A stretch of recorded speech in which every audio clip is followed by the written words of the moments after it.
básicamente de justo allá, estábamos viejos, no eran parejos, había que usar más el sentido común, ¿viste? Eso es algo importante lo que estás mencionando. Las vides, yo les he comentado, hay una cosa que es la edad de la planta y otra cosa es la edad productiva de la planta, en el sentido de cómo ha ido envejeciendo respecto a sus centros productivos. Y lo que ustedes vieron ayer es un huerto que tiene un nivel de envejecimiento productivo alto, pese a no ser muy viejo. Ese huerto debe tener como menos de 30 años seguro.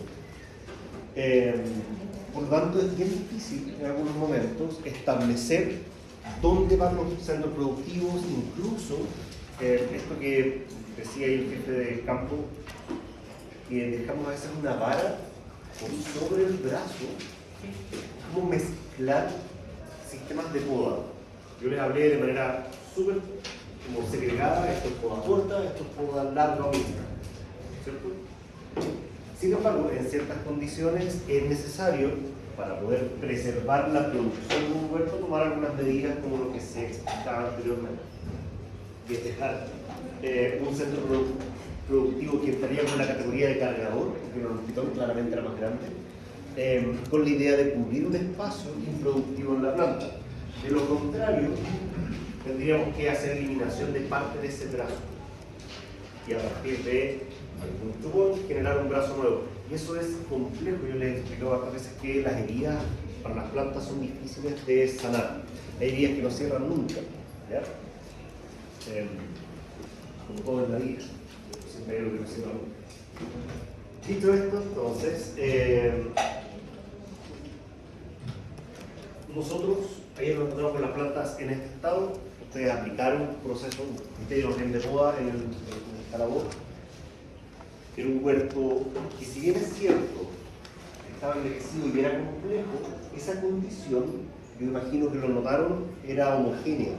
Por ahí creo que tú me preguntaste ayer. Sí, una duda, bueno, le pregunté del ayer cuando estaba, pero igual como de forma así.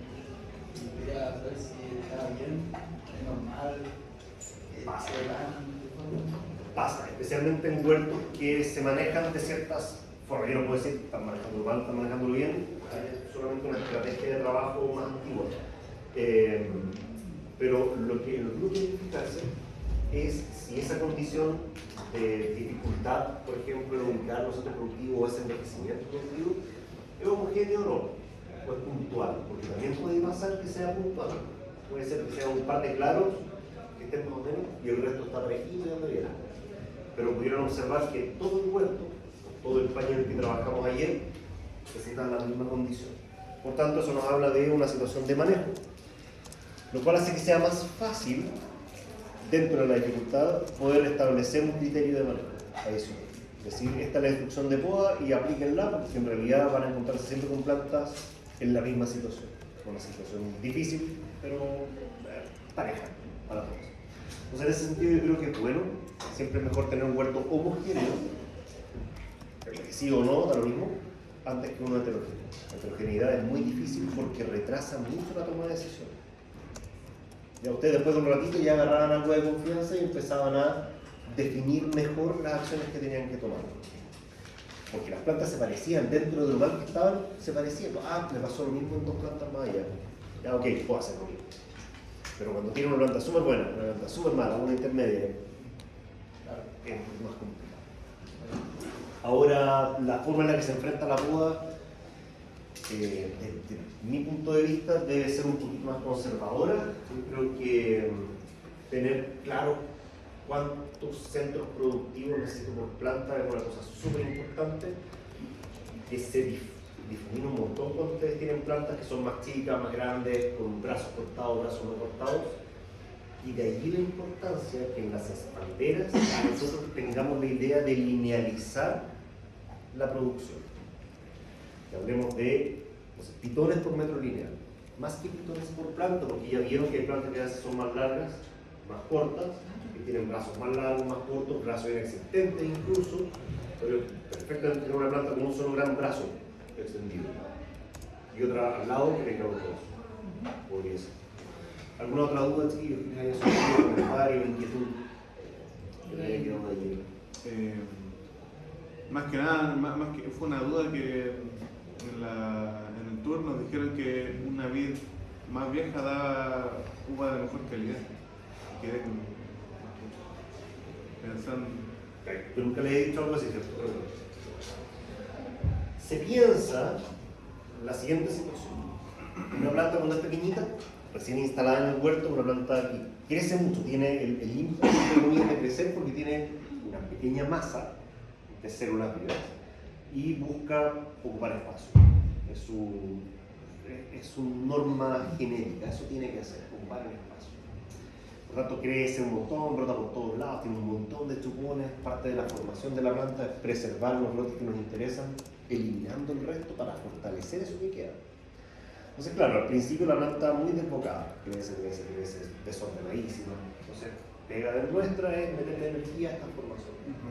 La planta llega a una etapa como de adultez productiva, que se extiende por mucho tiempo, se supone, donde los centros productivos ya quedan definidos y la planta más o menos funciona de una manera más o menos equilibrada, conservando algunos rasgos de alta rotación, medio alto chupón, etc. Sin embargo, cuando la planta ya está más vieja, harto más vieja en el sentido etario, tiene una masa de células mucho mayor, tiene un costo de vida más alto. Si tienen un perro grande o un perro chico, claramente mantener al perro grande sale mucho más caro que darle mucho más alimento, porque su gasto basal es más alto. Lo mismo con las plantas, tiene un gasto basal más elevado. Por lo tanto, en la salida de la rotación, evidentemente brota distinto a una planta joven, muy diferente. Tiene un gasto energético basal mucho menor la planta joven respecto de una planta vieja. Entonces brota de manera más homogénea, se desarrolla de manera más homogénea también. No obstante, eso no implica que tenga mejor calidad. Puede ser, sí, puede estar muy relacionado, es muy probable, pero no es un hecho. En general, ciertamente sí, pero podría no ser así. Podrías tener una planta que, dada la forma en la que la has tratado a lo largo de la vida, tenga una capacidad productiva muy limitada. Y eso retarde la maduración de algunos racimos dentro de la misma planta. Cosa rara, pero podría pasar. Que como siempre uno tiende a ver que cada 30 años se hacen podas de renovación, uno llega a pensar, ¿por qué dicen, oh, qué bueno, estas parras tienen 60 años? Mejor. Por lo que digo, en general, Marketing. sí funciona, porque la planta efectivamente está más domada productivamente hablando, una planta que ya encontró su camino vascular, de hecho, hacia sus centros productivos, y que vieron repitiendo el mismo manejo hace mucho tiempo, entonces funciona bien, como rojito. Entonces, claro, viñedos más viejos normalmente dan menos trabajo, menos pega que hacer, versus un viñedo más nuevo que implica mucha más energía y para poder mantenerlo controlado.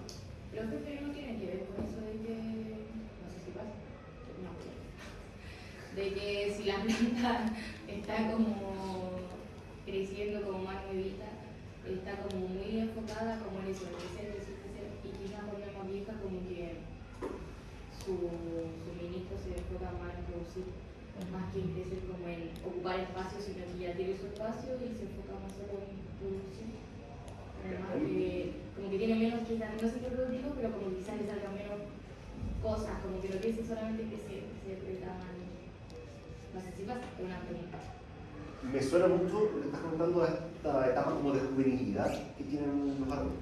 Si uno agarra una semilla, no sé, de palta, un huesco, lo hace germinar, obtiene una planta de palta. Pero esa planta de palta no va a ser productiva hasta dentro de mucho tiempo, ¿cierto? Se demoran, de semillas se demoran mucho tiempo los frutales en partir la producción. Ya, dependiendo de las condiciones, puede ser de verdad mucho tiempo.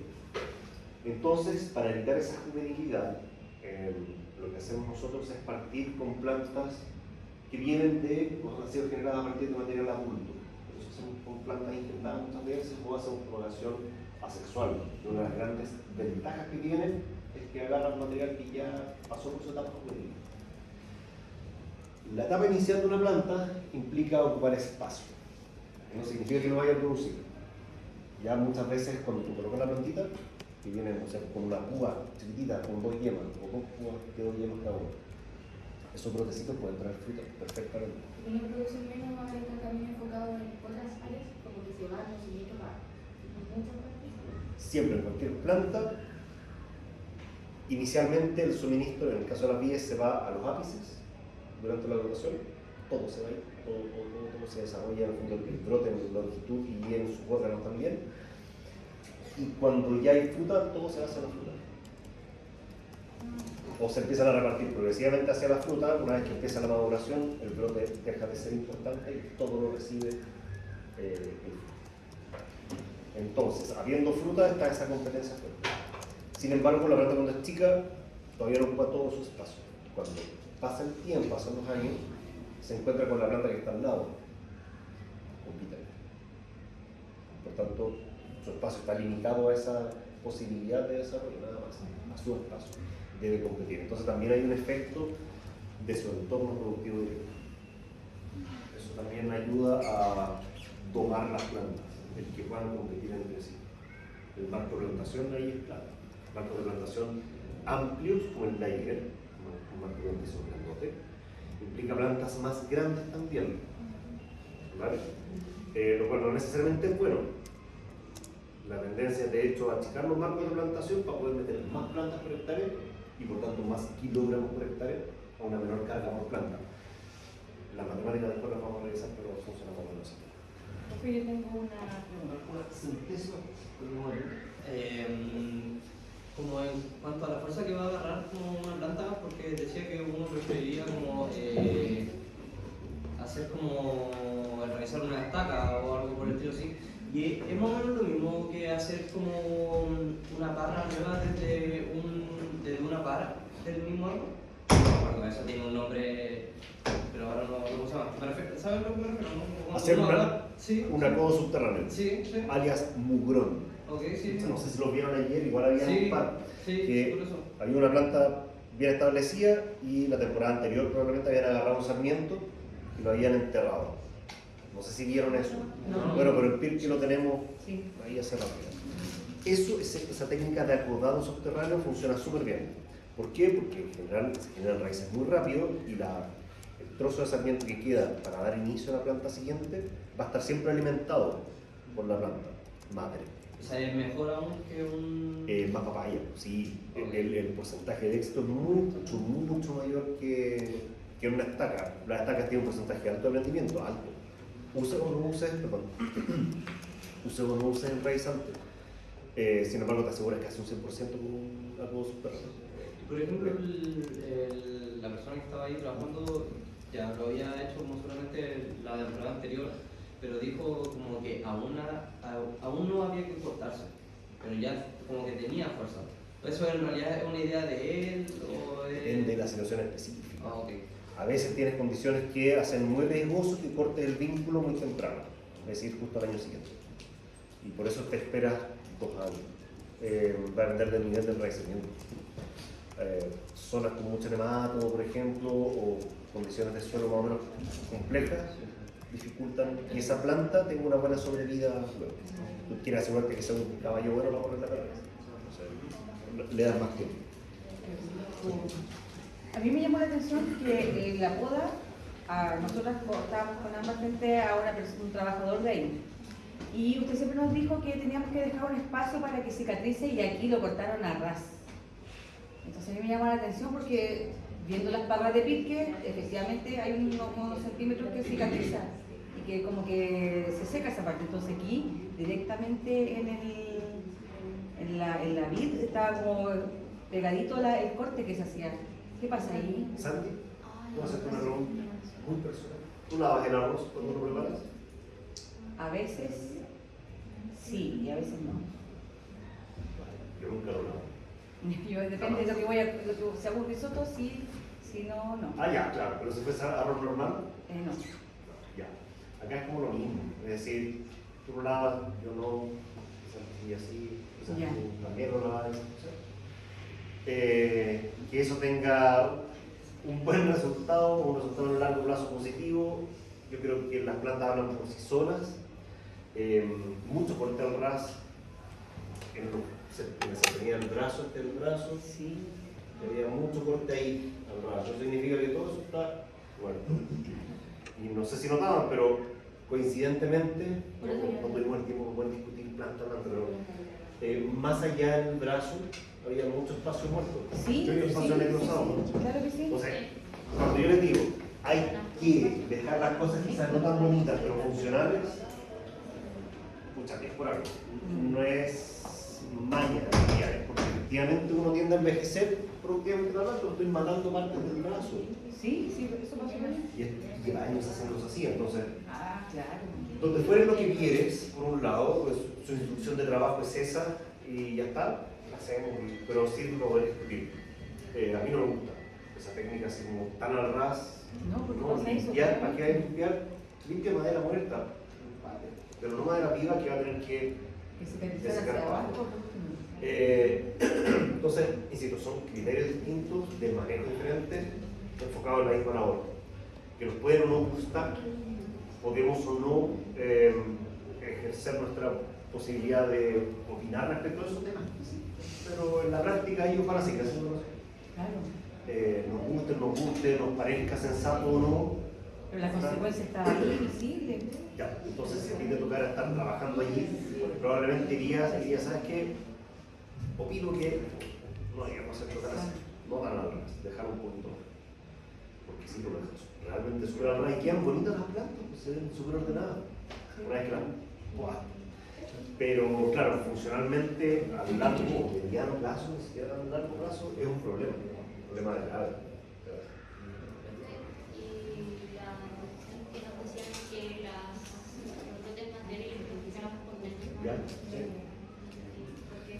Ya, perfecto. Donde no podías dejar un pitón, porque la madera. ¿Se acuerdan de cuando hablan del rigor, como de material de rigor medio? Y que decía que era como más o menos como un dedo, así es el diámetro, no era mucho, porque ustedes también podrían ser. Pero cuando tienen un diámetro inferior, aun cuando podrías dejar un pitón, ese pitón va a tener una capacidad vascular de alimentarse de la planta, alimentar a la planta, muy pobre. Entonces la calidad de ese brote es muy baja, la calidad de esa fruta, por lo tanto, va a ser muy baja. Esa es como la idea. Entonces, si no puedes dejar un pitón porque es insensato respecto a la capacidad de ese centro productivo, lo rebajas a una yema, cosa de obtener un brote, para engordarlo, y que te sirva como un pitón para la próxima temporada. Eso, un sistema de. Sí. Pues traiga fruta, sí, se la dejas o no se la dejas, va a depender de qué tan apretado estés respecto de los tiros que tienes reales en la planta. Si tiene muy poca producción, quizás vas a tener que dejarle igual la fruta a esa lora. Eso es relativo, eso que se toma caso a caso, pero ese es el objetivo, dejar un material para poder renovar y tener centro productivo en la siguiente temporada. ¿Alguna otra duda, chiquillos? ¿Que haya surgido? Las barras al desarrollarse especial cada una son distintas.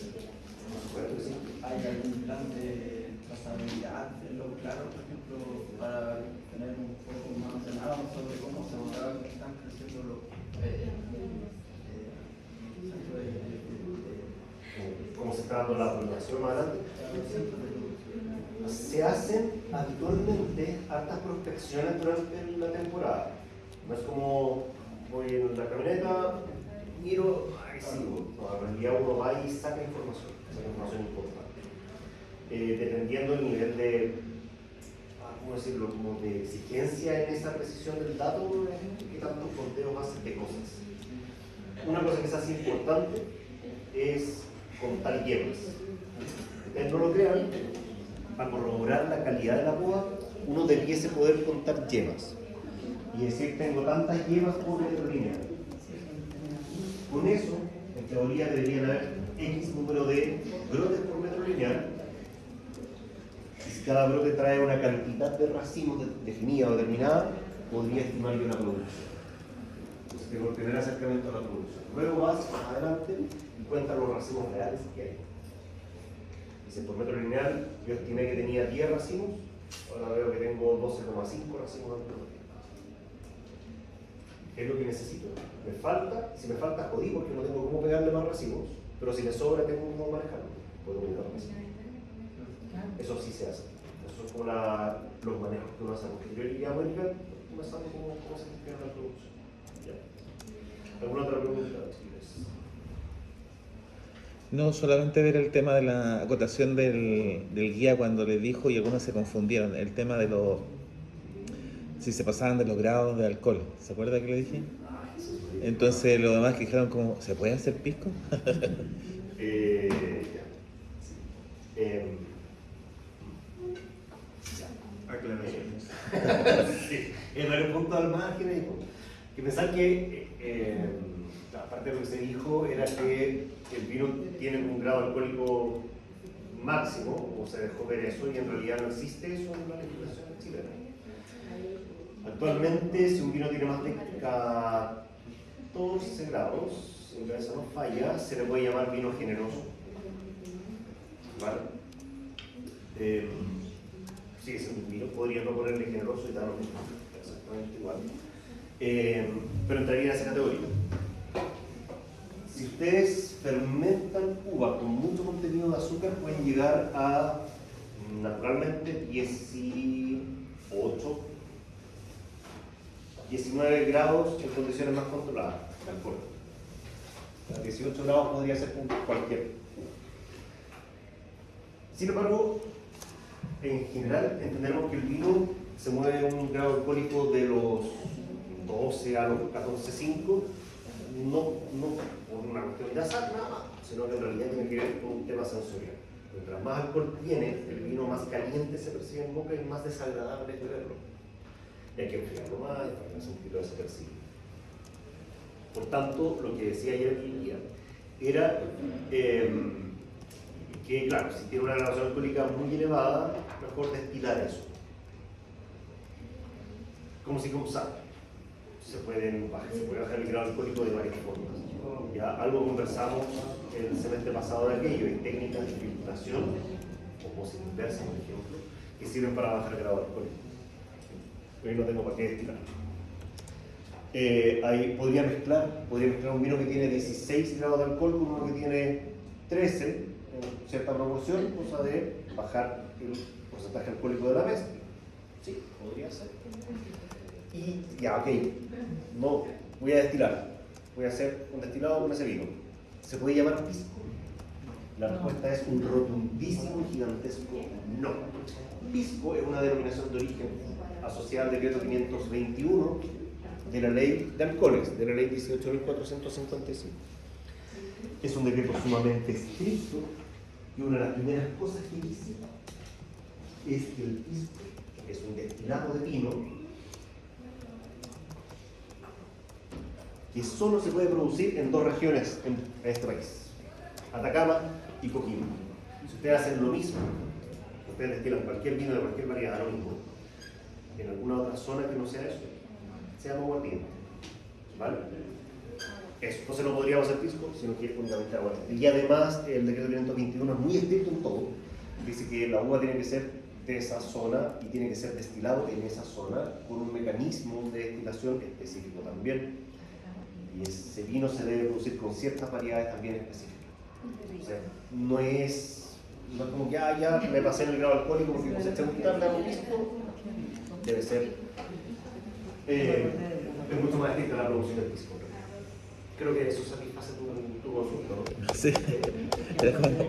Sí, era algo que era necesario decir. Bien. En la bodega era chulo ver ese estanque doble, creo que yo nunca lo había visto, salvo ahí, sinceramente. Curioso y llamativo. ¿Usted había visitado esa viña antes? Hace mucho rato, cuando estaba en la universidad, como en cuarto año de universidad. Ah, ya. Pero le llamó algo la atención, disculpe que le pregunté yo a usted ahora, pero le llamó algo la atención el manejo, cambiaron en algo. Yo no recordaba haber llegado a la zona del pasado, creo que solamente nos quedamos en bodega y sala de barrica. Pero estaba más o menos parecido, ¿no? Es una bodega muy óptima en el sentido de la ocupación de los espacios. Porque lo que yo me di cuenta, el negocio que ellos se enfocaron, lo ampliaron, así como vendo pastas, vendo de todo. Así como que el vino sí, es un objetivo, está en las viñas, pero como que ampliaron todo el mercado como para satisfacer al consumidor en el instante, así como Sí, por supuesto. no sí. es una viña plena así, Ellos, como de Pirque, por hecho, ejemplo. Abrieron la parte como de turismo, enfocados también en apalancar no solamente la venta de vino, sino que todos los otros negocios, el tema del aceite de oliva. Antes se producía aceite de oliva ahí. Vinagre también, por supuesto. Muy italiano, los italianos hacen un poco eso, en Europa se estila harto.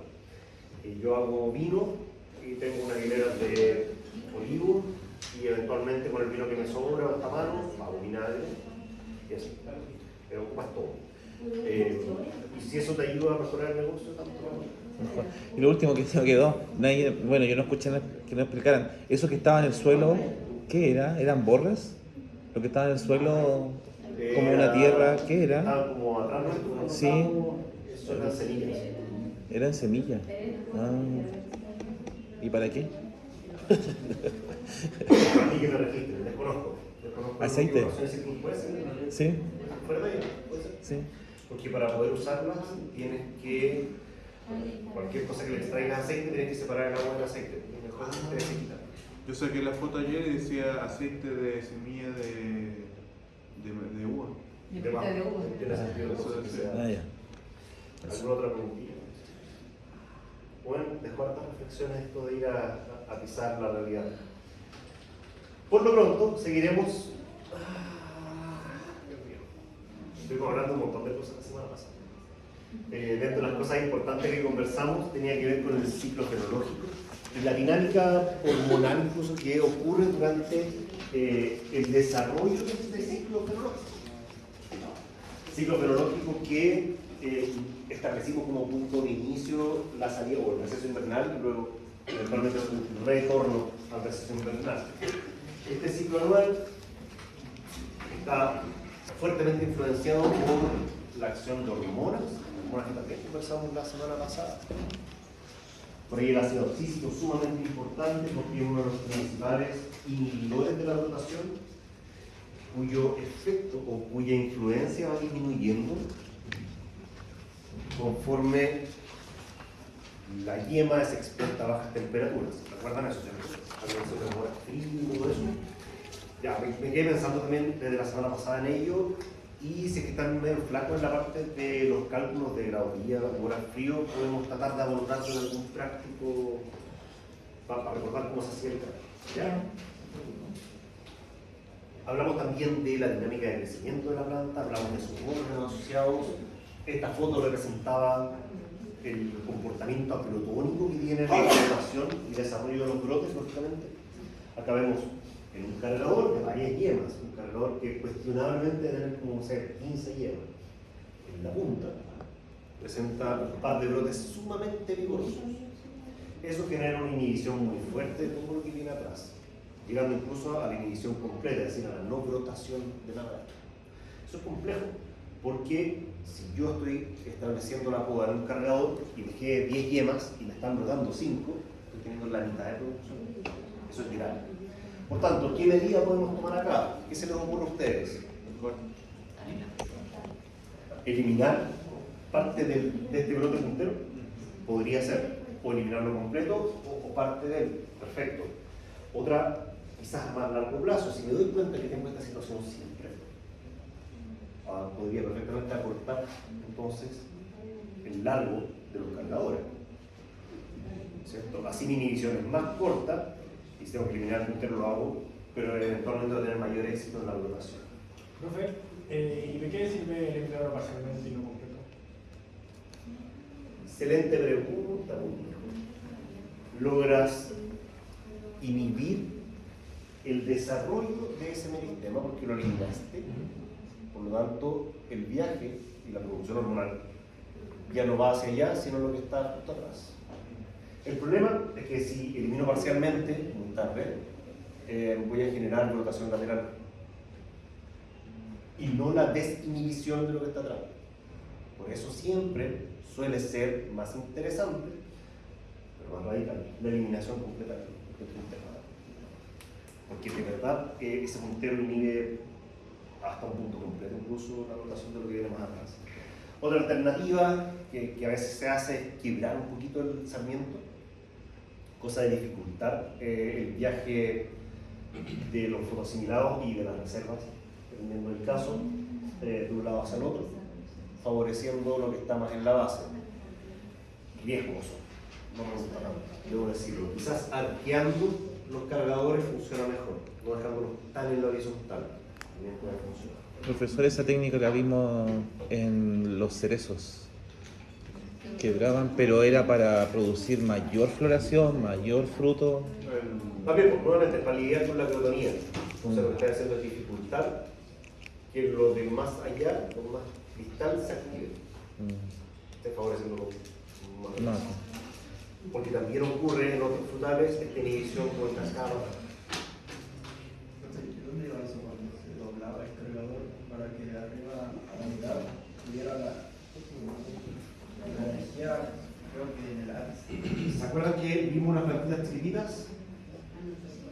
Cuando fuimos a ver la bodega, paramos en un momento en la manzana del baño. ¿La híbrida?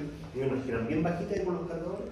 ¿Con pitón? Están completas, claro, con un par de pitones a veces, completamente horizontales. Generalmente en esa zona no deben tener problemas con brotación, seguro que no. Sin embargo, algunas variedades, por ejemplo, que teníamos en Pirque, que las jugábamos así, yo tenía que dejarlas, el cargador en vez de dejarlo horizontal, tenía que dejar amarrado ahí de esta forma, para que brotase más allí que acá.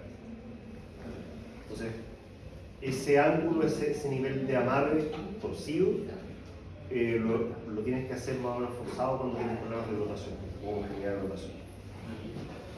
Alcanzamos a hablar de esto, ¿no? No recuerdo muy bien. ¿Seguimos esto? Sí, perfecto.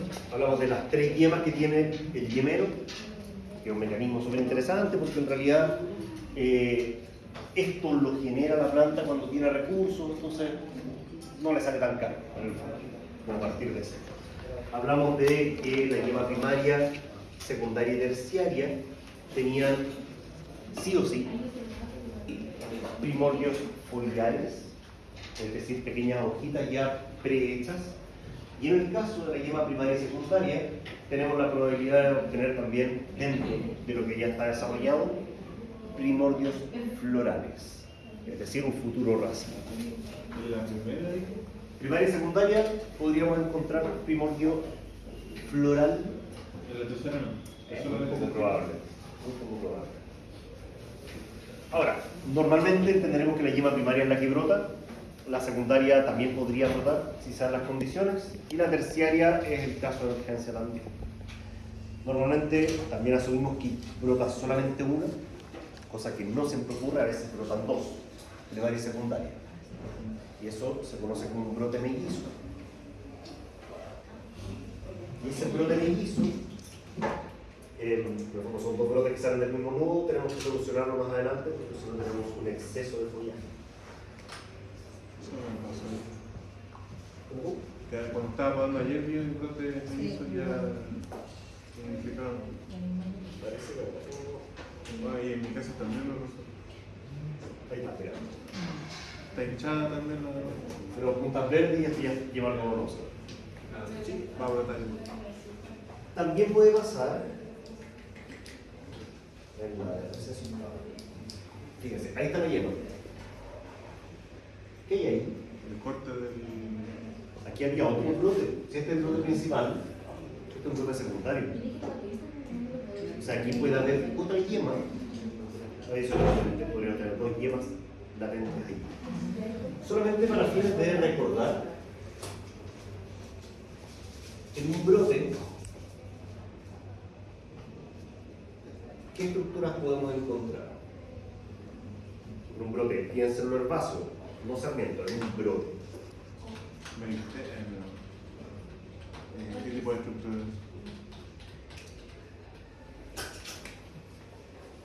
¿Hojas dijeron por ahí o no? Sí. ¿Sí? Oh, ¿Estás seguro? yo creo que sí. Vamos, eso. ¿El primordio florales también? ¿Son brotes primarios? Es decir, pensemos en el brote. Brote ya se generó la brotación, salió de la yema, tenemos el brote expandido completamente. Podríamos encontrar Vamos a ponerlo como racimo Eso. para englobar todo ya. Ah, ya. Porque podría ser prefloración, tenemos los botones florales, en floración ya tenemos las flores abiertas y poscuaja ya tenemos fruto. Entonces lo vamos a dejar abierto, ya ante toda situación. ¿Qué más? Tenemos hojas, eventualmente racimos. ¿Las feminelas? Excelente. Feminelas o nietos. En el fondo son lo mismo. Brotes secundarios. Vale, ¿qué más? Un zarcillo.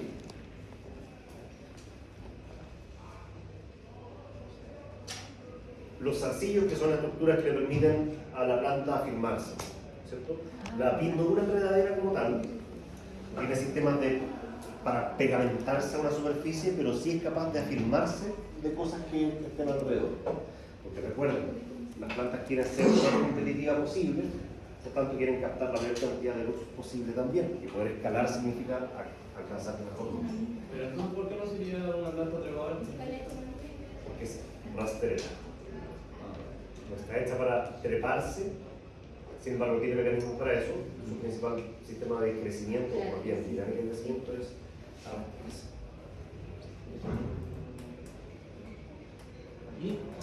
Por ejemplo, el lúpulo.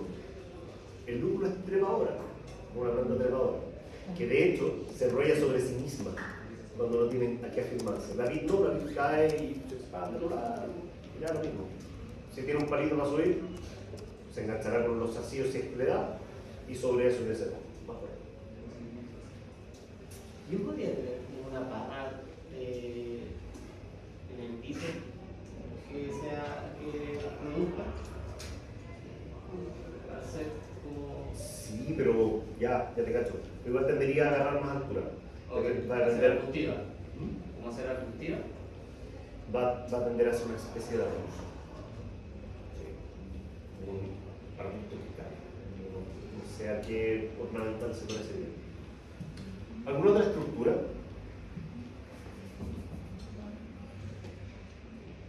No, nada más. Es decir, si yo miro un brote, observaré hojas, racimos, eventualmente feminelas y zarcillos.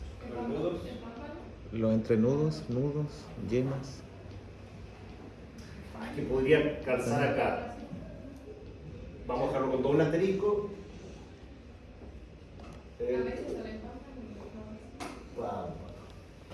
Vamos a hablar de los pámpanos. No sé, la igual de- ¿Algo más? Algo importantísimo que se les esté quedando afuera. Los nudos, las yemas. Bien, perfecto. Ahí Don Raúl lo dijo primero.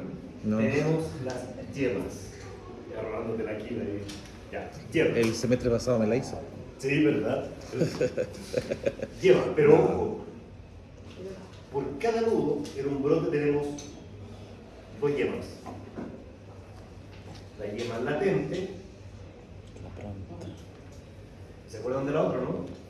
La pronta. El hombre, Chango. llama acá. Muy bien. Con pronto. Yema pronta. En cada nudo, en un brote herbáceo, tienen dos yemas. La yema latente, que es la yema que sobrevive el invierno, la que vieron ustedes ayer y contabilizaron para hacer el corte. Y la yema pronta, que muere antes de la caída de flores. La planta la recicla en el fondo. La yema pronta da origen a las feminelas. Si yo tengo un brote y le corto el ápice, se lo destruyo, ¿qué va a pasar? ¿Qué debiese ocurrir? Se pierde la unidad cervical y brotes laterales. Muy bien. Entonces, estamos eliminando el ápice, por tanto se rompe esta dominancia apical, es decir, esta tendencia a que todo se distribuya hacia el ápice y desde el ápice hacia abajo. Por tanto, vamos a forzar la rotación lateral. Esa rotación lateral no viene de cualquier yema. Solo las yemas prontas son las que brotan. Por tanto, el crecimiento se va a reanudar a partir de las yemas que están adyacentes al corte, un poco más abajo, pero de las yemas prontas. ¿Qué pasa con la yema latente? Se queda tranquila. La yema latente es una yema fuertemente inhibida.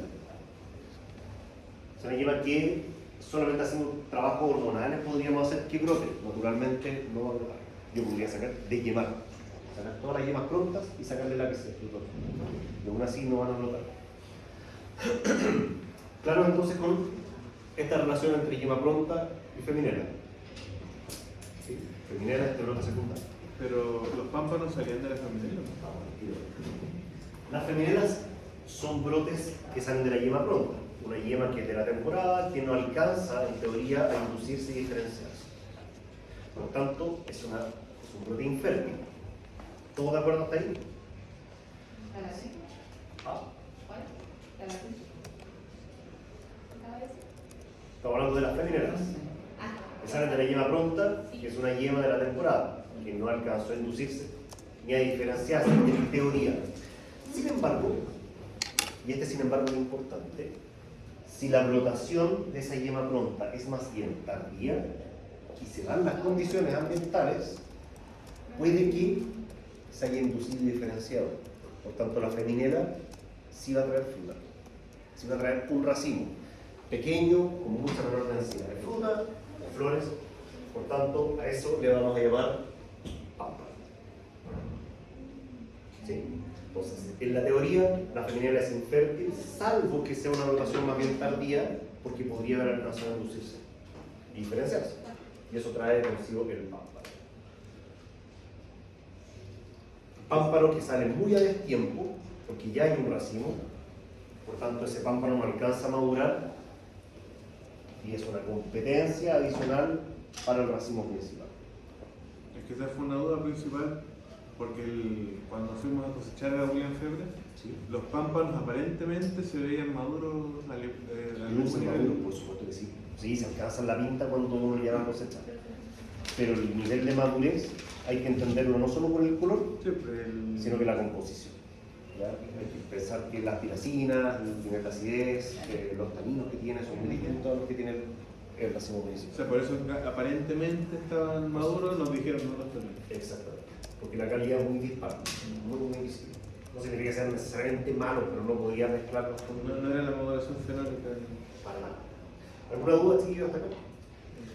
Si hay más yemas de los conservacionistas, los 20 yemas por tanto. ¿Ya? Si hay más de eso, la calidad nutricional más de los La calidad nutricional no debería, empezando por su composición de carbohidratos y cosas similares. Una buena razón para una. Eso sí podría ser. En cambio, la calidad, más que la composición nutricional, la calidad sí baja. Piensa en una uva para consumo fresco.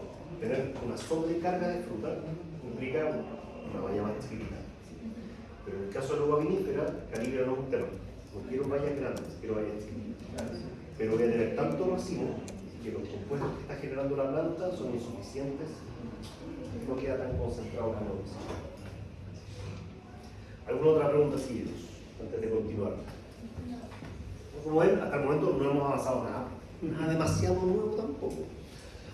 Hablando de cosas que ya conocen, esta curva doble sigmoidea la conocen también, ¿cierto? Vale. ¿Cuántas fases podemos distinguir? Dos. ¿Qué? ¿Dos o tres? Tres fases. Perfecto. Y en cada una de las fases ocurren cosas distintas que determinan que el fruto que comienza su desarrollo, su existencia incluso en la cuaja, eventualmente terminen o no dando un fruto que, valga la redundancia, composicionalmente sea satisfactorio. Primera fase. Si nosotros graficamos esto rápidamente, me complica mucho la existencia de ¿Ya ves el proyector? complejo. No, porque también me echaron estas cuestiones, así que ¿Decía algo más? un poquito más conservador. Tres fases. 1, 2, 3. En el eje de acá colocamos el peso de la valla, medido en gramos. Esto es cuaja y esto es tiempo en días. Esto ya lo vimos en todo caso, así que vamos a hacer un repaso medianamente rápido. ¿Qué es lo que está ocurriendo acá? Aumenta el tamaño de la valla, aumenta el peso de la valla. ¿Por qué? ¿Qué está pasando? Se debe hacer. Ahí hay multiplicación celular. El número de células de esa valla queda definido en ese rango de tiempo. Vale, mitosis que está fuertemente influenciada por la acción hormonal. Tenemos que la multiplicación celular tiene ciertos aliados, citoquininas y giberelinas. Las citoquininas favorecen mucho la multiplicación celular, mientras que las giberelinas tienden a favorecer la expansión celular. Célula nueva que se forma, célula que tiene que expandirse un poco. ¿Vale? Perfecto, termina la primera etapa. En la segunda etapa vemos que hay un crecimiento mucho menor. En términos del peso o volumen de la valla, va más lentito en esta fase del estancamiento del crecimiento. Vemos que en variedades con semilla, la semilla es la que empieza a recibir su reserva y todo lo que la debe constituir. La valla no deja de crecer en realidad, pero crece poco y de manera súper errática. Esta segunda fase termina con la pinta o envero, que en el fondo es el momento en el que inicia la maduración del fruto. De ahí en adelante, el fruto entra en otro estado que compite muy fuertemente con el resto de la planta. De hecho, después de pinta, los brotes dejan de crecer. Las yemas prontas dejan de tener la posibilidad de desarrollarse fuertemente. Todas las tasas de crecimiento de brotes se dan al piso, porque los fotosimilados están siendo demandados con mucha fuerza por la fruta. ¿Ya?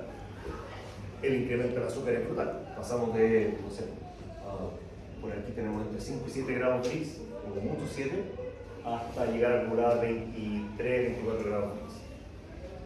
¿Vale? Así que es importante el movimiento de azúcares.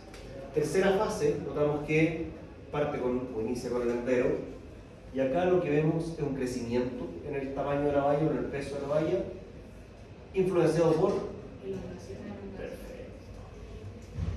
elongación celular. Las células que se formaron en la primera etapa ahora tienden a expandirse mucho por acción del ingreso de agua. Ingresa agua, se expanden las células, crece la fruta. Sí. Pero entonces cuando se refiere a que al medio de la fase 2 sí crece, no es por la multiplicación, también está creciendo pero poquito porque necesita poca agua, o sea, elonga poco. Se sigue elongando pero muy poquito, es pura elongación una fase. Sí, porque pensé que voy a crecer por multiplicación también. No, en realidad, de verdad, la ventana de multiplicación es cortita. Por eso la primera etapa, junto a la post-cuaja, es tan importante, es tan relevante que a la planta no le falten cosas.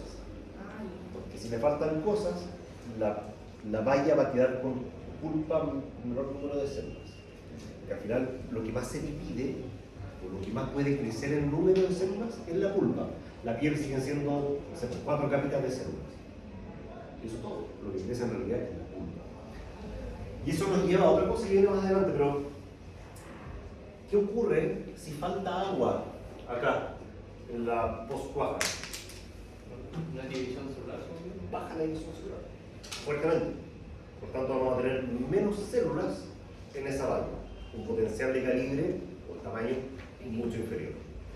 Ahí me pueden decir ustedes, pero se quedó en el pasado, porque aquí en esta fase, donde hay elongación celular, nosotros podríamos hacer uso de algún regulador de crecimiento, fundamentalmente giberelinas, que se está chambeando, que hace que se expandan las células. Pero ¿se podría? Se puede. Sí, es verdad. Pero esto es como inflar una bombita de agua a todo lo que da. ¿Puede reventar? ¿Sí o no? Porque Más que pueda reventar, pero no es tan directo el asunto, no es tan alta la presión. ¿Qué pasa con esa bombita que ustedes llenaron, pero así a más no poder? La tocan y se revienta. Es muy frágil. No revienta la valla. La célula es muy frágil, entonces estás predisponiendo, por ejemplo, al ataque de algunos patógenos. que ante una piel mucho más estirada y más delgada, entran más fácil. Estás predisponiendo a que ocurran algunos fenómenos de degradación de pared por acción del anhídrido sulfuroso post cosecha. No hemos hablado de eso, ya lo hablaremos. Pero también es una degradación química. No está reventando la fruta, pero sí se generan heridas. Si llueve, ahí ya tenéis partiduras de más, mucho más factible. Pero sí, naturalmente, No es que explote. no, porque pasan algunos frutales que tienden a partirse, a rajarse los frutos. En la valla es difícil si no tienes agua libre afuera. Es como herida. Claro, exactamente. De hecho, vamos a hablar del hairline, que son como unas microfisuras que se forman en post cosecha. En campo puedes tener partidura, que se parta, literalmente. Pero otros factores, así como usted, como un disco o algo así, ¿sí puede hacerse oyente? Como si hiciera como presión contra la valla, era algo. Un daño mecánico, sí. Todo es más frágil cuando está sobreextendido. Ya, dicho lo anterior, solamente para recordar también, durante las fases 1 y 2, estas etapas inmaduras, se generan ciertos constituyentes como los ácidos orgánicos, como los taninos y compuestos aromáticos conocidos como tiracinas, que son compuestos que huelen a algo verde. Contraposición, tienen por acá azúcares, antocianos. Ojo que los antocianos solamente tienen variedades tintas, ¿cierto? Como negras a rosadas, o rojas si quieren. Y aromas varietales, que son aromas característicos de la fruta madura. Vale. Y todo esto que está acá tiende a disminuir su concentración, bajar la concentración de ácidos, de taninos y de tiracinas. O sea, al final del proceso de maduración tenemos una fruta que tiene una acidez mucho menor a la inicial, que huele a fruta madura y ya no huele a algo verde, y ya no está la astringente ni amarga cuando la consumimos. Esto tiene varias aristas también en su interpretación, porque en el contexto de la uva vinífera nos importan algunas cosas que en la uva de mesa no me interesan. Yo los taninos jamás me importan en la uva de mesa. Bueno, ni los miro, ni siquiera hay semilla. Sin embargo, el color sí es relevante, ¿cierto? Sin embargo, la acidez también es relevante. En la uva de mesa, para que lo noten por ahí, hay un parámetro que nos habla de la madurez, y es la relación azúcar-acidez. No sé si habían escuchado hablar de eso. Por eso el frutales lo tienen que haber visto, ¿no? Esa relación azúcar-acidez busca aproximar el estado de madurez de la fruta, algo que podamos medir, con el sabor que tiene. Una relación azúcar-acidez alta significa que es una fruta más bien dulce, más dulce que ácida. Por el contrario, una relación más baja, azúcar-ácido, nos indicaría una fruta que es principalmente ácida. O sea, dependiendo de la variedad que sea, dependiendo del mercado, es esa relación que vamos a estar buscando y el punto de cosecha entonces en que removamos la fruta larga.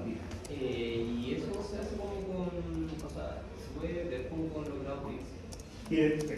Hay dos variables, azúcar acidez. Los azúcares, ¿cómo los mides? Con los Brix. Grado Brix, de acuerdo, lo más fácil y rápido. ¿Y la acidez?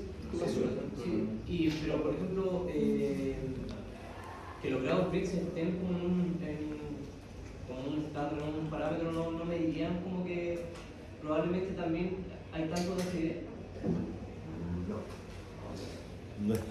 Están relacionados, pero no directamente. Ya. No depende uno del otro, no hay una dependencia de un valor con el otro. Porque la acidez, ¿a raíz de qué disminuye? Es que seguimos enlazando con cosas fisiológicas. ¿Por qué bajaba la acidez? Disolución con Entra agua, Agua. se diluye. Ya, perfecto, súper. Entonces, naturalmente, el incremento del volumen celular implica la dilución de los ácidos. ¿Estamos de acuerdo? ¿Qué más? Otro factor asociado a las temperaturas. Respiración celular. La tasa de respiración celular durante la etapa 3 se incrementa. se incrementa aún más en la medida en la que las temperaturas son elevadas. La respiración celular se incrementa respondente a las temperaturas. Esta respiración celular implica no solamente el consumo de mayor energía por parte de las células, sino también el consumo de ácidos. Entonces la acidez tiende a disminuir más rápido en zonas cálidas que en zonas frescas. Esa relación anótenla porque es importantísima.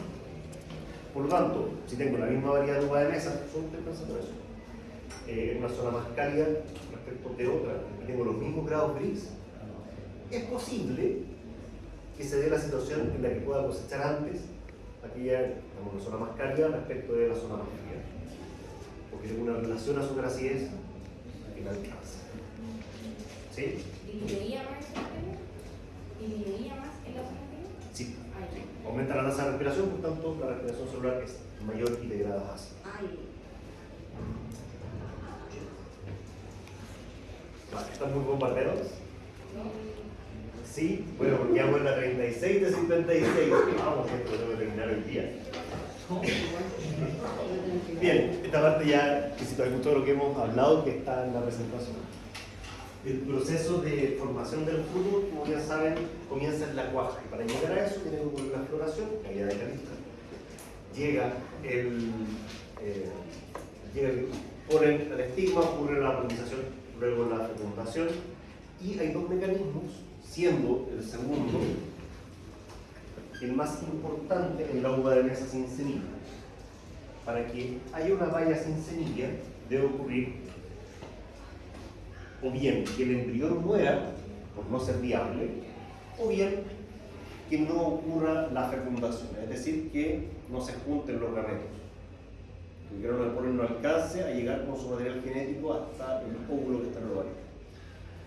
Pero se genera de todos modos el estímulo de engrosamiento del ovario. Entonces se forma una pequeña vallita.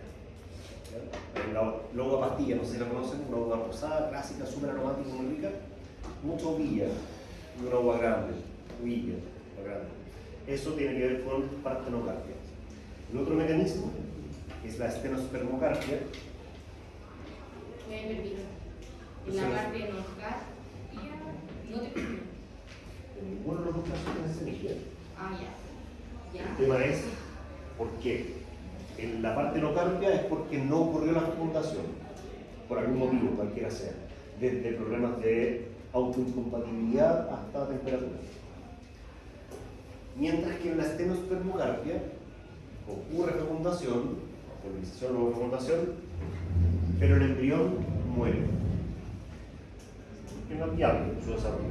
O sea, no es que no haya doble fecundación, es que se muere Un aborto. Es que el embrión aborta en su desarrollo.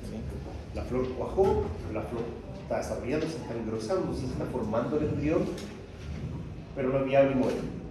Entonces se formó la valla sin ningún problema, queda una especie de pegmento, un resabio del que pudo haber sido el embrión y ya está. Pero eso es natural de la valla, Natural. yo no lo puedo controlar. O sea, yo no puedo hacer algo para que pase. O sea, para que no pase, como para que no pase la fecundación. Puedes retrasar, no, a ver, puedes favorecer el desarrollo del embrión hasta un punto más avanzado, sí. No conviene porque te queda como si tuviese una mini semillita falsa la valla. Por eso no conviene, es un rasgo natural, es transferible genéticamente hablando. Ah, claro. Pero no es por acto. No es algo, pero muy buena tu pregunta, es algo, un rasgo netamente genético. Ahora, ojo, si la valla no tiene semilla, la valla no crece, ¿cierto? Llega un punto en que queda chiquitita.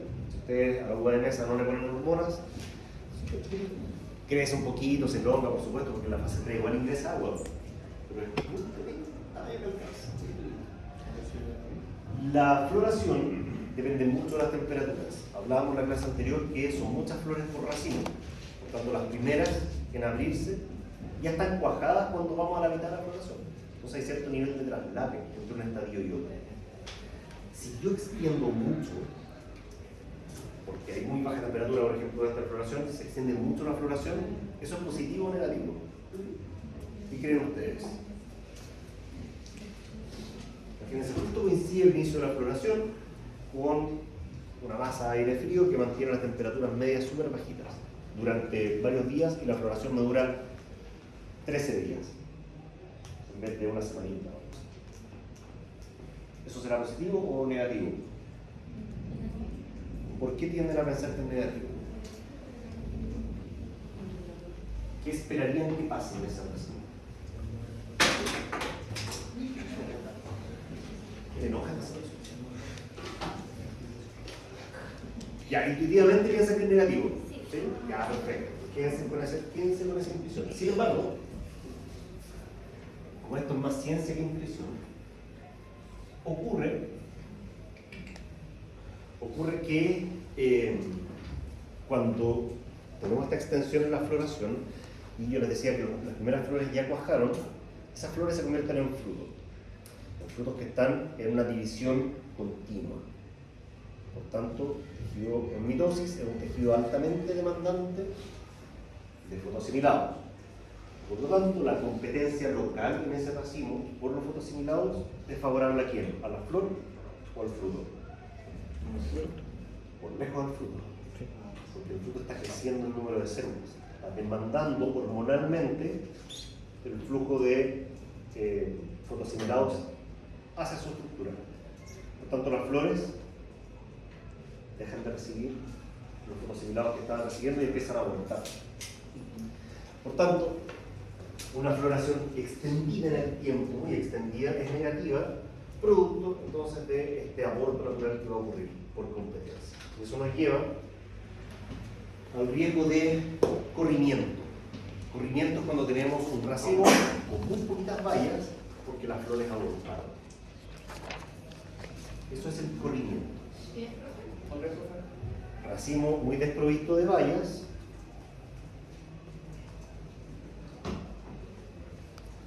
producto del aborto floral. Y ese aborto de verdad puede ser por varios motivos ambientales y también por acciones nuestras. Hay otro fenómeno que es el millerandaje, que es cuando tenemos uvilla, tenemos bayas generalmente sin semilla con un raso importante en su desarrollo y que no crecen, se quedan chiquitas. También muchas veces asociado a problemas en la polinización, o polinización, fecundación, si quieren.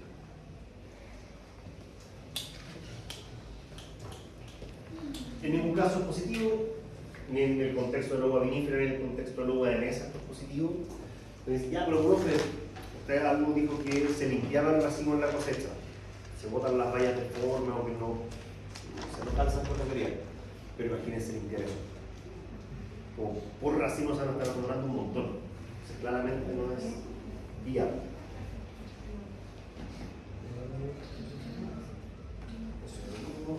Cosa importante, recién conversábamos acerca del estatus hídrico. El estatus hídrico afecta el desarrollo del fruto, por supuesto que sí, especialmente cuando tenemos deficiencias en la fase 1 y o 3, que son las más sensibles. La 1 porque estamos afectando la mitosis, y la 3 porque ingresa agua y hace que crezca la valla, ¿cierto? Y eso también es una ventana de tiempo acotada, no es eterno.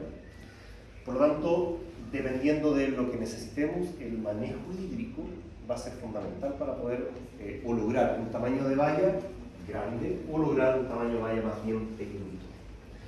En el caso del agua de mesa son importantes vallas grandes y como veíamos recién, como no tenemos hormonas, porque no hay semilla, nuestros caballitos de batalla son los reguladores de crecimiento y lo vamos a abordar también a su modo.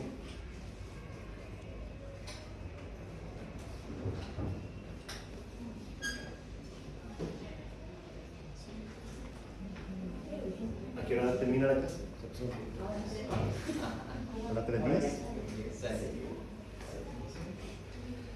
Ya, pequeñines. En la valla podemos encontrar tres grandes estructuras que contienen ciertos compuestos que potencialmente son de interés. Digo potencialmente porque dependiendo de la situación productiva en la que estemos, va a importar o no.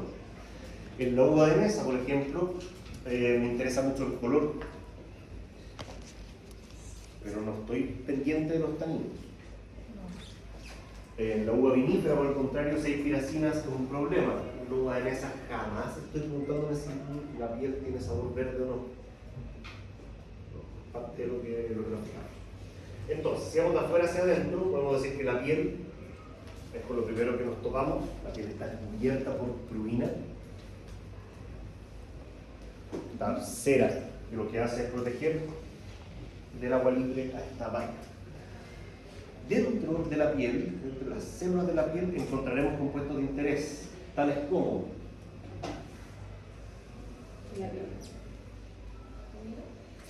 taninos, antocianos en el caso de las variedades coloreadas,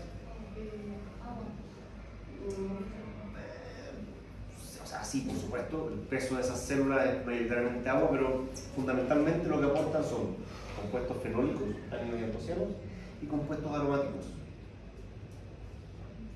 ¿Vale? Pulpa. Ahí sí es importante el agua porque en realidad, proporcionalmente respecto del peso de la valla, lo que más aporta, ¿cierto? El agua que está en la pulpa. Aparte del agua, ¿qué más encontramos en la pulpa? Azúcares. Lo más importante. Lo más importante hasta cierto punto. ¿Qué más? Ácidos. Lo segundo quizás más importante. ¿Algo más? También hay compuestos aromáticos, ya especialmente algunas variedades que son re interesantes comercialmente hablando. Tienen sabores muy muy particulares en su pulpa. Y finalmente, la semilla de existir tiene taninos, que para la uva vinífera podrían ser o no relevantes. Cabe decir que muchos de los manejos de los que vamos a conversar durante el semestre están enfocados en maximizar o minimizar la presencia de algunos de estos constituyentes. Las piracinas, como ya saben, son defectos, un defecto aromático en la mayoría de las variedades viníferas, por tanto, realizaremos algunas medidas, tomaremos algunas medidas para poder disminuir su presencia al momento de cosechar. No es milagroso, como ningún manejo en realidad me asegura el éxito 100%, pero el ajustar ese manejo al momento específico, ajustando también mi expectativa, por supuesto, eventualmente te lleva a un buen resultado. Finalmente, digo finalmente, voy a atribuir porque me quedan todavía algunas cositas que revisar. Vamos a ver la 44 de 56. Estos son los requerimientos generales, digo generales porque en realidad, dependiendo del contexto, esto puede ir variando un poquito. Entendemos que la vid durante el receso, en el estado de receso invernal, es sumamente tolerante a bajas temperaturas. Tolera nieve sin ningún problema hasta cierto punto. Si las temperaturas se mantienen bajas durante mucho tiempo, sí va a sufrir daños. ¿Vale? Podemos tener necrosis en las yemas. Hay lugares, por ejemplo, en Canadá, donde el invierno igual es relativamente crudo, por tanto tienen que dejar más yemas o incluso el doble de cargadores en caso de tener problemas de rotación. Entonces, esperan a que inicie la rotación para eliminar el cargador sobrano o el material sobrano. Eso es medio complejo en ese caso. Acá en Chile, por suerte, olvídalo. Que pase eso durante mucho tiempo es muy raro. Las zonas más altas, quizás en la región de Coquimbo o al sur en la Araucanía podría ser que se mantengan condiciones de muy baja temperatura, pero aún así no tenemos que tomar medidas tan extremas como duplicar el material que dejamos. Lo que dice ahí también, el material del vaso, el tejido del vaso muestra daños desde los -1, sí es verdad. Para todo orden de cosas, -1 es una temperatura de daño de heladas para las vides, sin embargo el daño empieza a los 0. 0 grados ya significa para la planta una condición en la que puede sufrir perfectamente el congelamiento de parte de su tejido. ¿Ya? Una décima por debajo de 0 es un problema. Temperatura base de crecimiento, 10 grados, óptimo de crecimiento ronda aquí en los 18 y los 24, más alta la temperatura hasta cierto punto, más rápida la tasa de desarrollo. Eso tenemos que vincularlo necesariamente con esto, con la suma térmica, vale decir los grados vía necesarios para el cumplimiento del estadio fenológico. Yo podría predecir la ocurrencia de los estadios fenológicos. Con los grados de Por supuesto, ¿cierto? Lo podemos hacer con los vegetales y también con muchos animales. Parte del ciclo biológico está fuertemente comandado por la dinámica celular, y la dinámica celular está asociada también a la tasa de respiración, la cual es termodependiente. Por lo tanto, dependiendo de la variedad, vamos a encontrar condiciones en las que, o situaciones en las que la variedad es sumamente temprana en su ciclo completo y otras que requieren una acumulación térmica mayor. Tenemos una variedad precoz, aquella que tiene un requerimiento térmico bajo, y una variedad tardía, aquella que tiene un requerimiento térmico alto. ¿Sí? Esa suma térmica, como les decía, en algún momento la vamos a revisar, lo mismo que las horas frías. La hora frío es un rango bien raro, de 500 a 1500, dice la literatura, para que nos centremos así con un rango más realista, entre 400 y 800 en la práctica, podríamos ver que suelen ser suficientes. Varía, por supuesto que varía. Vides de mesa muchas veces son menos requirientes de horas frío, mientras que muchas variedades viníferas, por su origen de zonas un poco más frías, requieren un poquito más. Recuerden que este es un mecanismo a través del cual la planta previene la brotación en condiciones adversas.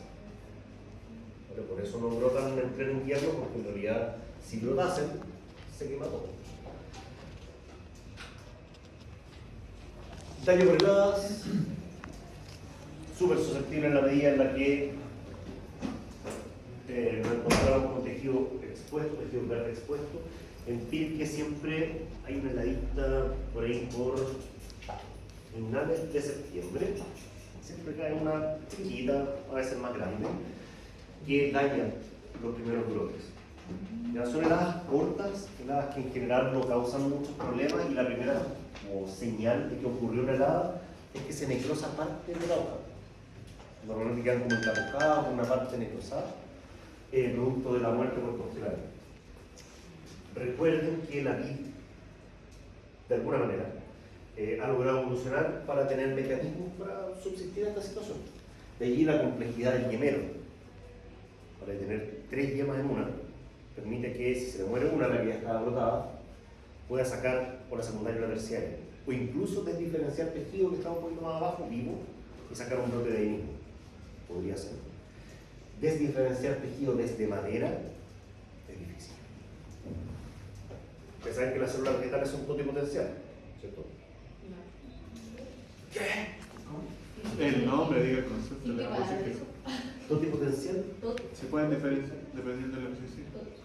Totipotencial, sí. Capaces de todo. Puede ser una raíz de la La totipotencialidad es una propiedad de las células vegetales en la que a partir de una célula podemos generar cualquier otra célula. Ya si le damos el mandato que está escrito en su código genético, por supuesto. En otras palabras, el cultivo de tejidos, la micropropagación, es posible precisamente porque las células vegetales son totipotenciales. Esta totipotencialidad no es absoluta, no les voy a mentir. Hay células que sacrifican gran parte de su estructura y se vuelven tejido muy específico, el xilema. Los vasos cinemáticos sacrifican prácticamente toda su estructura para crear huecos y ser alimentados por otras células. Ni siquiera se alimentan solos, o se reparan solos. Sin embargo, la mayoría de las células vegetales pueden volver atrás en su desarrollo. Y a partir de eso generar nuevos tejidos y partir de cero.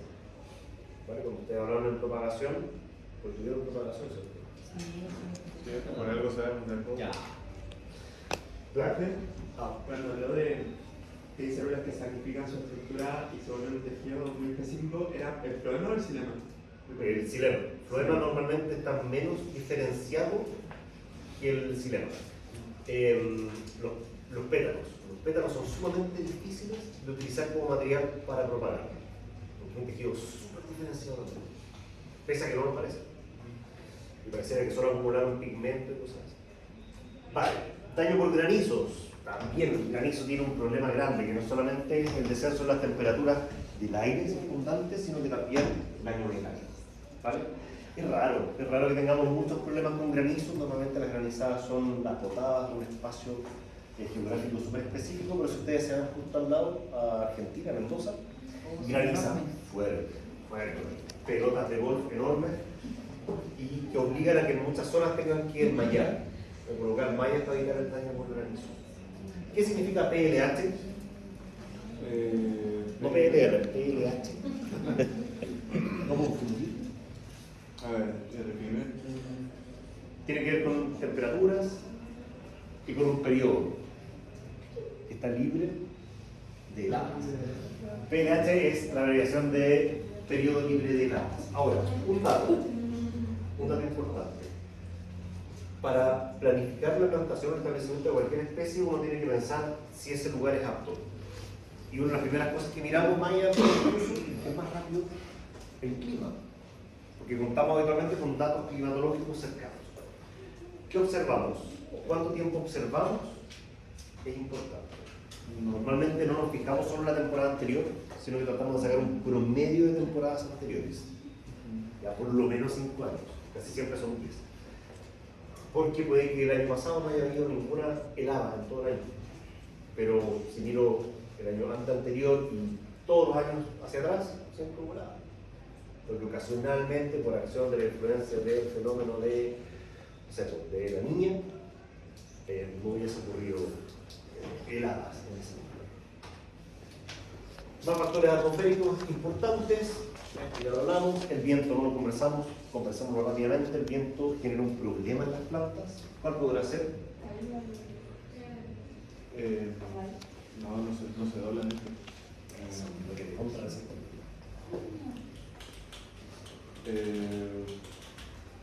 No raza. Ya, perfecto. Pero pensémonos más en la planta, no necesariamente en la producción, porque el raceteo, sí estamos de acuerdo. Que se caigan los ¿Caigan las flores? No. ¿Se vaya? La valla hasta que no está sobremadura, sacude el racimo y no se cae. se secan. ¿Por qué si yo agarro un ficus y lo pongo en una zona de corriente de aire le va pésimo, se pone súper feo? De repente empieza a botar hojas,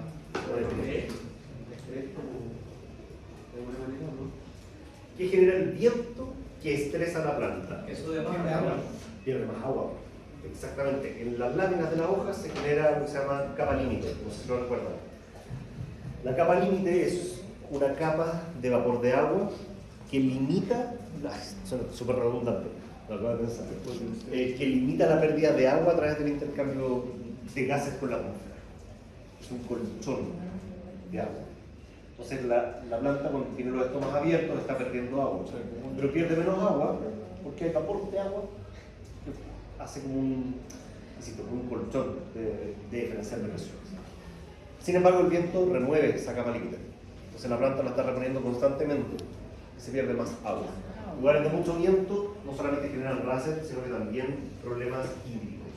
Por tanto, ¿qué técnica podemos utilizar? Cortaviento. Utilizar cortaviento. En el fondo es establecer paredes de malla que retengan o disminuyan la velocidad. Se hace, por supuesto que sí. Radiación. ¿Puedo cambiar la radiación de un lugar? No, ¿cierto? Pero sí podría tomar alguna medida también. Podría enmayar. Sí, claro.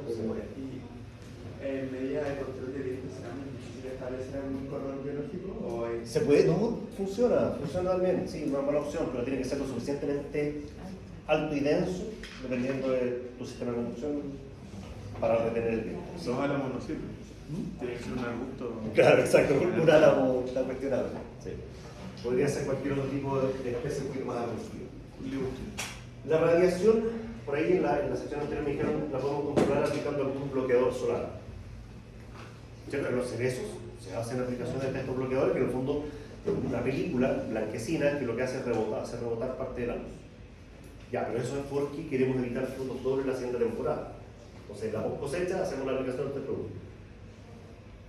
Pero recuerden que acá estamos en un sistema generalmente de parrón, donde hay un techo y la aplicación la hago por abajo y el sol llega por arriba. Así que ni por A, ni por B, ni por C me sirve. Ya. Entonces, ¿qué podría hacer? De nuevo, insisto, la malla es lo que mejor funciona. Más caro, por supuesto que sí, pero en algunas condiciones es la única forma. Requerimientos de suelo, vamos a hacer relativamente rápido porque si ustedes los miran así, súper rápido, son como requerimientos para cualquier frutal prácticamente. Como cerquita de 7, un poquito más ácido quizás, profundidades de, por supuesto, entre 80 centímetros los más superficiales hasta 1,5 metros, 2 metros. Salinidades de un decisimen por metro. Ya ahí tienen lo primero, pues, pero no le va muy bien con la salinidad. igual, o sea, por lo que tengo entendido, la pedregosidad fue un factor importante en la pérdida de los pinos, ¿no? Ya, perfecto, sí, un factor mecánico que fuerza a la planta a explorar mejor. Y en una condición de estrés hídrico, lo vamos a conversar igual un poquito más adelante, cómo afectaría eso. Claro, el que tengas que explorar más permite que la planta, si bien es cierto, esté estresada, tenga más fuentes de agua disponibles. Y ese estrés sea severo, pero no sea dañino para la planta. Que no recuerdo con la cata de vinos de Inés, que en el otro decía que en base a la velocidad y a la expansión de las raíces propiamente tal por el contenido de piedra en el suelo, como que se podía sentir, o sea, sensorialmente era distinto uno del otro. Entre nos es el medio chamullo. Yo he llegado más lejos. No, en realidad no se siente. La mineralidad tiene que ver con otro tipo de sensaciones y no necesariamente con lo que está en el suelo. La pedregosidad, si es alta, significa que tienes menos suelo. O sea, en el fondo las piedras no son suelo, ¿cierto? Si tienes un 20% de piedras, es un 20% de no suelo. Entonces son plantas que tienen una condición nutricional menor y una condición hídrica también menor. Las piedras no retienen agua. Entonces va por ahí la cosa. Esto también lo tienen que haber visto, disponibilidad de nutrientes de acuerdo con pH, súper importante. A las plantas, a la vida en particular, no le va muy bien en cuanto a la producción en zonas alcalinas y o salinas, ¿vale? Porque tiene problemas de cuaja, fundamentalmente, disponibilidad de boro, disponibilidad de zinc, problemas con el hierro. La clorosis férrica es una realidad en algunas zonas. Y ahí ustedes me pueden decir, pero profe, yo he sabido de algunos viñedos que están en una condición cercanita al 7, levemente ácido incluso, pero aún así presentan ciertas deficiencias importantes. Por ejemplo, no sé, calcio. Tiene problemas con la absorción de calcio y en el suelo hay calcio. Y en el suelo no hay antagonistas, al menos en esta condición, para que no esté recogiendo el calcio. Y el pH también dice que está disponible. Es decir, ahí está disponible y nadie está peleando para que no entre. ¿Qué está pasando? Ocurre que algunos cortes injertos que nosotros utilizamos para subsanar una condición gráfica traen consigo un comportamiento diferente a nivel de la relación suelo-raíz, haciendo en algunos casos menos eficiente la extracción de algunos compuestos o algunos nutrientes. Estos son los cortes injertos más utilizados. Habitualmente pensaremos en la utilización de cortes injertos muy enfocados en la uva de mesa, pero en los huertos de uva vinífera también. No solamente para subsanar estas condiciones que pudiesen ser negativas para la producción, sino que también de manera preventiva frente a la llegada de filoxera. Una plaga que no está en Chile, pero es muy agresiva. Si llega el viñedo que está en Quefranco, sufriría fuerte, muy fuerte. ¿Vale? Entonces, de manera preventiva también se utilizan algunos cortes injertos. Vamos a ahondar en las características de cada uno de estos en una actividad evaluada que van a tener más adelante. Van a tener que llenar una tablita con información. Esto no lo vas a hacer porque en realidad ya lo conversamos. Bien, pequeñines.